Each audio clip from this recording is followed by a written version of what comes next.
नमस्कार, जय हिंद, जय भारत, वंदे मातरम। मैं इस समय मौजूद हूँ अपने गौ विज्ञान अनुसंधान केंद्र के उस यूनिट पर जहाँ पर जैविक खाद यानी वर्मी कंपोस्ट तैयार हो रहा है। और आपको बता दें कि वर्मी कंपोस्ट खाद अब तैयार हो चुका है। यहाँ पर आपको केचुआ जो एस्नोफेटिडा है और शुद्ध जैविक खाद आपको मिल जाएगा है।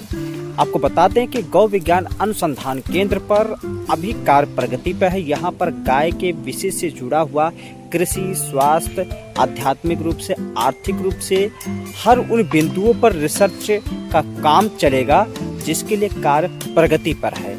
और ज़्यादा से ज़्यादा 1 से 1.5 महीने के बाद यहाँ पर बहुत अच्छा कार्य होने वाला है।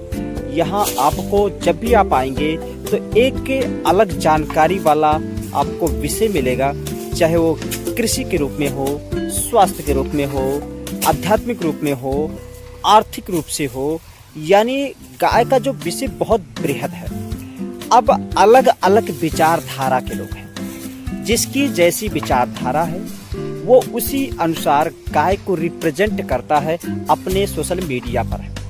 जिसकी जहाँ तक जानकारी है, जहाँ तक सोच है, वहाँ तक वो वैसे ही तर्क वितर्क करते रहते हैं। तर्क वितर्क करने वालों के लिए हम कुछ नहीं कहना चाहते हैं, लेकिन जिन्हें विश्वास है, जिनको लगता है कि गाय का विषय भारत के साथ जुड़ा हुआ है, भारत का एक प्रमुख अंग है, कृषि के रूप में गाय और गाय से प्राप्त नंदी का प्रयोग हम कृषि के रूप में जो करते हैं उनका एक विशेष महत्व है।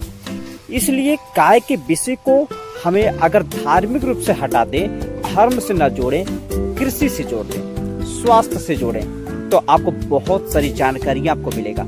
आपको बता दें कि गाय के विषय को अब यूरोप के देश के लोग अपने अपने क्षेत्र में स्थान दे रहे हैं। यहाँ तक कि कई विश्वविद्यालय हैं जो अंतर्राष्ट्रीय स्तर पर हैं, वो भी गाय के विषय पर शोध करने का काम कर रहे हैं। गाय के विषय को भविष्य का एक मुख्य आधार माना जा रहा है कि गाय के विषय पर जो काम होना है, जिस विषय को लेकर लोग का ताना बाना बुन रहे हैं, विचारे अलग अलग दे रहे हैं कि गाय के गोबर गौमूत्र की बात करते हैं कि ये उसे हीनता की नज़र से देखते हैं। ऐसे लोगों के काल के ऊपर तमाचा लगेगा अति शीघ्र, क्योंकि ये जो विषय है, ये विषय केवल धर्म से नहीं है, बल्कि भारत के उस मिट्टी से है, भारत के उस प्रकृति से है, भारत के उस आत्मरक्षा से है, भारत के विरासत से है। इसलिए गाय के विषय को हल्के में ना लें। जो हल्के में लेते हैं